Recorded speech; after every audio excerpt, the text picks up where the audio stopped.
episode 110 featuring Anicka Newell, the Canadian pole vaulter, two-time Olympian. Welcome to the show. Thank you for coming on the Athletes Podcast. Thank you so much for having me. Let's dive into it. You were born in Albuquerque, New Mexico. You got the dual citizenship, which everyone strives for if they're an athlete, being able to participate for a couple different countries. Let's start from the beginning, Anicka, and just give me a rundown on kind of who you are, how you've come to be a pretty incredible athlete, both on the track as well as off the track with your social media presence, providing a bit of insight into the life behind the scenes of what it's like being a pro athlete. Oh gosh, okay, that's a lot. So I mean, basically, I have been an athlete since day one. My parents already knew 6 months into me being on this earth that I was going to be an athlete because I started walking at 6 months. Um, so from then on, I mean, my dad was a runner and he basically wanted me to follow in his footsteps and also become a runner, distance runner.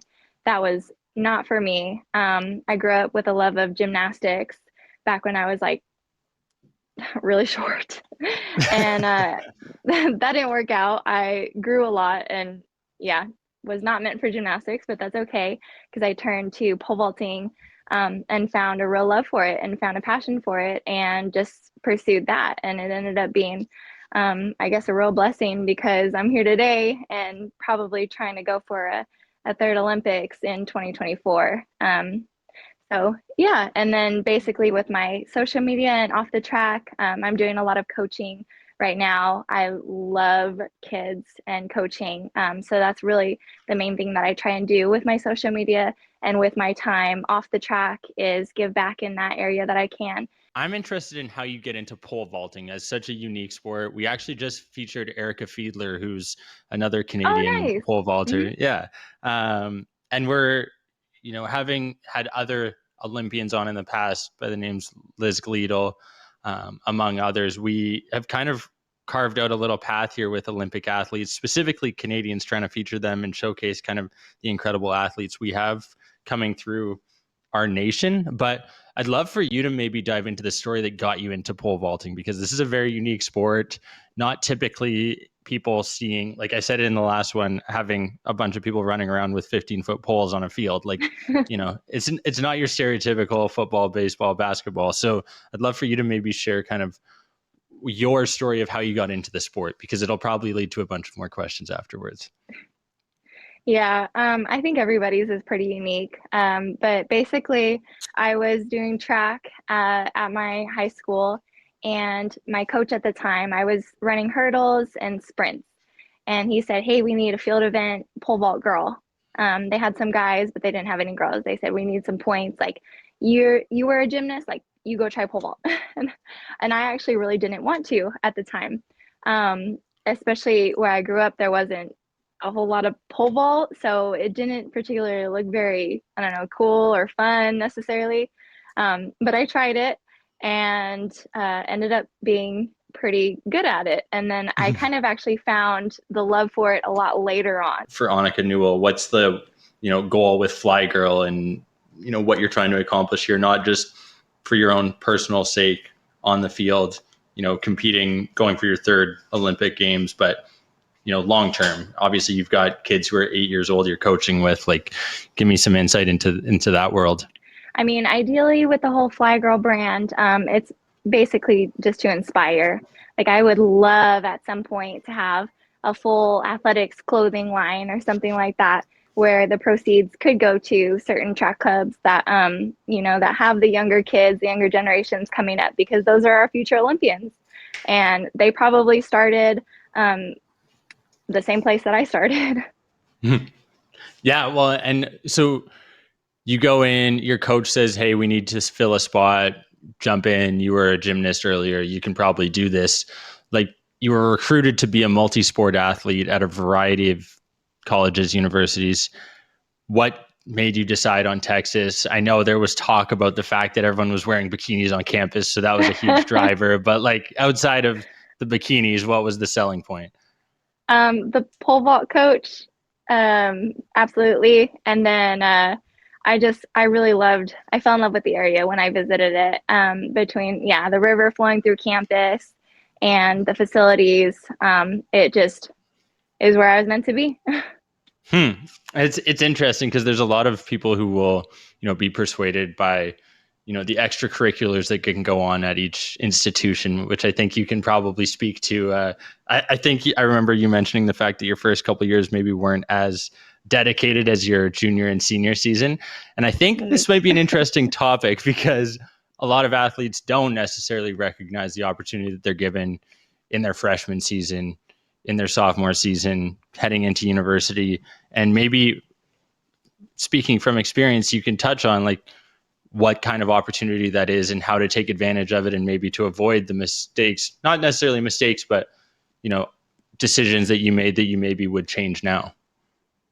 Oh, absolutely. I mean, everybody is going to have regrets in their life. And I mean, a regret of mine is just that I didn't take advantage of what I was given, especially my freshman and sophomore years. I did not train as hard as I needed to. I did not commit my time. I did lots of extracurricular activities, and that made my track life suffer a lot. And had I, gone back and done it all the right way and worked my ass off, like I'm doing now, who knows? I could have the collegiate record, or I could have been at a totally different place. Or who knows? I could have burned out so early that I'm not in the place Mm-hmm. that I am. You never know. So it's really hard for me to look back and think that I should have done it this way or that way. But I do kind of have something in the back of my head that's like, well, what would have happened if you had actually, worked the way that you should have? Well, I mean, maybe this is my glass half full kind of way of looking at it, but I think maybe now that's a motivating factor for you more than anything, and maybe it's allowed for you to understand and identify, hey, this is the work ethic I need to put in day in and day out to see the results, and you wouldn't know what that takes if you hadn't, maybe enjoyed your first couple of years of uni. So don't be too hard on yourself because you're still doing all right. You still placed first in the 2018 Canadian Athletics Championships in Ottawa, obviously taking part in a couple of Olympic Games now. Maybe give us a rundown on what Tokyo was like between the cardboard beds, the variety of other things that are going on during that time, the pandemic. Like, what was your experience like 2016 compared to 2020? And, were there any beds broken in the process? Um, oh my gosh. 2016 to 2020 is just completely different. 2016 was in Rio, and at that time they had the Zika virus going on and a lot of crime in Rio, and ticket prices were expensive, so the locals there couldn't really afford to go. So the arenas in there actually weren't full either. So I mean, 2016, I had a blast. That was the most amazing experience. I was full of nerves. It was crazy. And then after that, I had my mindset like, okay, I've got redemption coming in Tokyo for sure. Because I basically choked in Rio. So then come 2020, and COVID and no audience. I want to say it was awesome because it was the freaking Olympics, but it really was a little bit disappointing. It's amazing to walk into such a ginormous stadium, but there be nobody there, and it be silent except for the music that they're playing. So that was a little bit disappointing. You have to find this sort of like inner energy that you would normally get from a crowd and from an audience cheering. And then the Olympic Village was still amazing, but I kind of felt like we were confined to our units, our bedrooms the whole time. Yes, there were cardboard beds, but they were plenty sturdy. They weren't like breaking apart or anything. I jumped on mine. I was like flipping around on it. It wasn't going to break. It was hard. I am used, my bed is like super soft, and that was not fun to sleep on their beds over there. But besides that, I mean, um, having to stay inside the village kind of felt a little bit like a prison at Mm-hmm. times. So yeah, I didn't feel like we got to have a true Olympic experience. Yeah. Well, first off, I'm sorry because that sucks, and I've talked to a lot of athletes that were a part of it, and they've felt similar felt similar feelings, I guess. And there it's unfortunate because those are supposed to be once in a lifetime moments that you get to experience and cherish with your friends, family, everyone around you. But now, obviously, that's motivating you to get to 2024 for your third attempt. Obviously, to get maybe best of both worlds, where you can include you know being able to actually move around and do things during once your Yeah. event ends, because that's one of the highlights, right, is being able to interact, socialize with everyone, all the different athletes from across the world. Like, maybe could you share your 2016 experience? I know you remember talking about stories about Germans bringing you up beers, offering you vodka. Like, you have any fun stories from those Olympic villages that we can keep somewhat like maybe PG-13 for the audience to share kind of a little Yeah. insight as to what goes on there? Yeah, no. I mean, obviously, after the games are done and people are completed their events, it's a bunch of the world's top athletes just ready to like blow off steam. So everyone's just relaxed and like friends with everybody, no matter if there's a language barrier or not. It really is awesome, and just to see that amount of people at that caliber is so cool.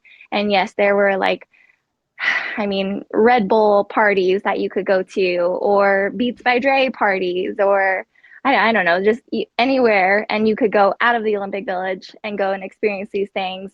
And then you had like the Canada House, which was outside of the Olympic Village, where I got to go and hang out with my parents. Could actually go there and we could have dinner together. And they had s'mores and games to play. So that was a big highlight for me, is just getting to spend that time. And then, of course, in Rio, the beaches were just gorgeous. I got to sightsee, I got to be a tourist. So the whole experience just felt like overwhelming and exciting. You mentioned like the beaches in Rio. I'm sure you've been to a ton of places. Do you have a favorite place to compete specifically? And maybe second to that, do you have a favorite place or continent that you enjoy competing at? Um, I'm a little bit of a homebody, so I actually really do enjoy the meets in Texas, just because Okay. that's where a lot of my kids go to compete too. So it's kind of like being around family, and that to Hmm. me is really fun. But there are certain runways, like pole vault runways, that I've found to just be like magic. Mm. One of which Okay. being in France, which was this past season, and that was awesome, pretty spectacular. And then the other one that I happen to like is actually in New Mexico, in Albuquerque, and that runway just feels like you can go PB every day of the week. Yeah, and that PB is something that you're always chasing. I'm sure, obviously, that's the goal, to continue pushing the limits. Do you have a specific number that you're going towards? Are you trying to just continue to like pop the cap off that ceiling? Like, I'm interested because like a basketball player can shoot, the same amount of 3 pointers every single time, but like you've got a feat where realistically you don't have, a cap on what you can get to. Yeah. Oh, absolutely. Well, the thing with pole vault is there's always a higher bar, and in a meet, you always end the competition on a fail. I mean, unless you decide to stop. I mean, you're always Hmm. going to go for the next bar and have three misses. So you always end on technically what would be like a negative feeling, like it's a miss, it's a fail. But that's kind of the exciting part too, because yes, like you want to fight for that next bar every single time. You're never satisfied with the bar that you hit, even if it is a PB. And absolutely, I've got a number in my mind that I'm gonna hit this year, but I feel like a lot of times athletes will put a number in their head and that becomes like a wall for them, or like a barrier, and it actually makes them not reach it or not reach past that. And so I have a number in my head, but I'll be ready to blow that one out of the water pretty much as soon as I hit it. Nice. I love it. I love it. What does the training look like for you? Obviously, like, you go through your Instagram Fly Girl 93 and you've got some pretty jacked photos. You're clearly in good shape. What does the training regimen look like? Obviously, you're trekking through the Toronto snow that we just had yesterday. You had a crazy journey, posted it on your story. It was a pretty cool little video, but like, how much are you doing? Kind of give us a day or week in the life of Anicka and how you go about, striving towards the 2024 Olympic Games. A week in the life, it consists of running workouts, of weightlifting workouts, and of course, pole vaulting workouts. And on a day-to-day basis, I probably work out anywhere from 3 to 6 hours. And it sounds like a lot, but a lot of that is recovery time between attempts or between lifts. So it's not just like nonstop cardio for 6 hours, like you might get at like CrossFit workout or something like that. And then we have, our teams that are behind us. So I've got a physical therapist, a physio, a nutritionist, just the works that are making sure that my body can basically handle 6 hours of working out. And then I eat a lot throughout the day because I have to make sure that I'm fueling my body. And then I work out about 6 times a week and I have one day off every week. Okay, what does that one day off look like? Are you Sunday is chilling? like, well, in the morning. I actually I go and coach Sunday afternoons for Of course you through do. the evening. So Yeah, it so makes chill in sense. the morning and clean up and then I go and coach. Okay, you mentioned you eat a lot. I'm going to dive a little deeper on that because I think it's important, especially for female athletes. A lot of individuals don't necessarily know or understand, like, you know, there is a certain amount that you kind of need to be nourishing your body for it to perform and to be, properly fueled for you to perform at your best. Can you like even just give a ballpark of like calorie count, macros? Are you doing that? Are you eating intuitively? Like, I think this is such an important topic and something I'm not able to speak to coming from a male's perspective. So I need to have you kind of share your insights and knowledge. Yeah, boys get to eat anything. It's really unfair. Um, no, yes, unfortunately, women tend to just want to be skinnier. It's kind of just what, social media portrays as beauty. But the way that I do my nutrition or my diet, which it's not a diet to get skinny, it's a diet plan to stay managing my weight and my fitness. So I'm eating all the right things. I don't do a calorie count anymore. I used to, but at this point, I basically know my portion sizes. So I'll look at a plate and know, okay, I need this amount of veggies, this amount of carbohydrates, and this amount of protein on my plate to be a full meal for me. And that'll sustain me through this amount of workouts in the day.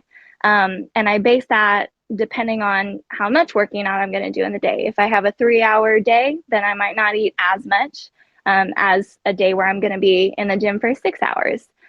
So it all just depends. But I think it's really important to know you and your body type and what the right foods are for you because I might need a lot more fat in my diet just because of the intensity that I'm training, whereas somebody might need more protein in their diet. It really um, it's it's hard to put that on an individual. Like you Mm-hmm. really need to talk to somebody about it.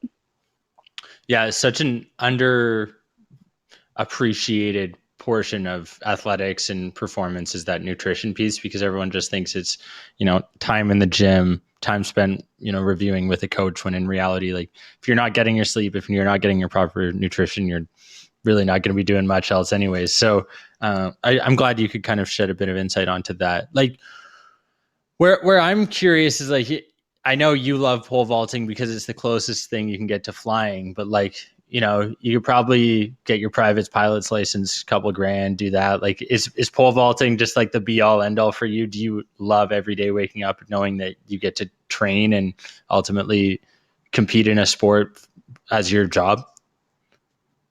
I love it. I'm actually dealing with a minor injury right now, and so I haven't pole vaulted in like 3 weeks, and it's like eating at me because I wake up on pole vault days and I'm like, it's freaking vault day, like I'm ready to fly, and even if it's like a bad pole vault practice, like even if it doesn't go awesomely, it was still like the entire time I just enjoy what I do. And then even on other days, like on training days, I love to freaking train. Like I Mm. really like to work and I like to run and I like to lift.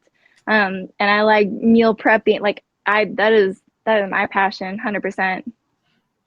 It's interesting, and like you see, I definitely think going back to that first part when we were talking about your first couple of years at college, like you probably wouldn't be as motivated and fired up now as you are, given the fact that, like, those are experiences that you have to learn from. And like, so here's a question: advice you would give to that 18-year-old, 17-year-old who's, grade 12. They're trying to figure out whether they want to go to their hockey scholarship or their track and field scholarship. And you've got the opportunity to go to both schools. You both love them. Like, what's that piece of advice that you're giving to them, having gone through it, spent 5 years at school? Like, give me the lowdown on what that university student should be working towards, maybe taking into consideration. So the younger me would have, I mean, every athlete's dream is I think Olympics. That's just the pinnacle of sport. But the younger me would have never known that I could make it there or be competitive at that level. So the biggest piece of advice that I have for younger athletes, really at any age, is freaking dream big. Like if you've got goals or if you have something that you want, go for it, and don't be scared to work hard to do it, because I feel like a lot of times young athletes, it's like they fall into these categories where it's like the cool kids are slacking, and it's not cool to work as hard as other athletes maybe, or like the nerd, or I don't know, not nerds, but like, so if somebody's working hard, it's not deemed cool. And that to me is ridiculous. Like I had that in high school and then a little bit in college too, with some of the other people that I was training with. And to me, like that's just dumb. You know, it's cool. Winning. Winning is freaking cool. Like hitting your goals is cool. And the only way to get there is to work. Damn right. I love that. That is a clip and a half. But, and you know what else was a clip? When you brought up the fact that you would take on any basketball or football athlete in the gym, you know, as far as one-on-one athleticism is concerned, just based on, what you as pole vaulters have to do. And you made a pretty bold claim there. I'd love for you to maybe back it up with some additional thoughts, comments, insights, because obviously, we have a variety of athletes who listen, who take part in the athletes podcast, but I think you've got a pretty good opinion, and I'm willing to support it if you can back it up with some more info here now. Yeah, I'm sorry. I may not be able to shoot three, whatever that. See, I don't even know the basketball term for it. Three I may pointers. not be able to run around on a ice. Oh my gosh, on a hockey rink, like being able to get the little puck and the little goalie thing. But get in the gym with me, and I will crush you. I definitely work harder than a lot of people out there. I'm not going to say everybody. Um, and I feel like weight to body to strength ratio, like I'm gonna end up on top. I'm sorry. It's just my firm belief. That's some confidence right there, Jordan. We might have to throw this out and see if we've got any challengers in local area who want to take on Anicka. Like, what are some of those lifts? It's always something that I like to bring up. Like, what are you doing when you're working out, weightlifting? Are you doing specific lifts that really help you in your strength goals? Are you avoiding other lifts? Like, give us insight there. Like, I want to know basically everything you're doing that's gotten you to this point where you've basically continued to progress on your PB year over year since like 2009. Like, not many people can say that. I've done everything. And the reason I've done everything is because my coach and I have had to experiment to figure out what's going to work best for me. And at this point, we know like what lifts are going to make me the strongest, the fastest, the most powerful. So I stick to a routine pretty strictly. And we focus on a lot of power lifts, a lot of explosive lifts. And then we do a lot of what I call monkey strength, which isn't Mm. necessarily lifting a lot of weight. It's being able to lift your body into crazy ass positions like upside down rope climbs, or certain gymnastics type workouts that require just a different level of strength. You would think it'd be easy because it's not necessarily throwing weight on your shoulders, but it's not. Yeah, 100%. And I'm sure you've got some people who would end up in some pretty precarious positions here if you got them to pull up on a rope upside down. I know I'd be Yes. struggling to say the least. Do you have a favorite lift? Like one that you just love to get after? Deadlifts, love to get after squats? Like, I and this is kind of recent, but I recently really started loving power cleans. Mm, not great at them. My technique, hey, if anybody looked at it, it's awful. I'm working on it, but it really gives you a good idea of where you are with your strength to power. Because okay. if I'm able to power clean a lot of weight and I'm still running fast, I still am toned, then I know I'm in a really good spot and I'm about to jump high.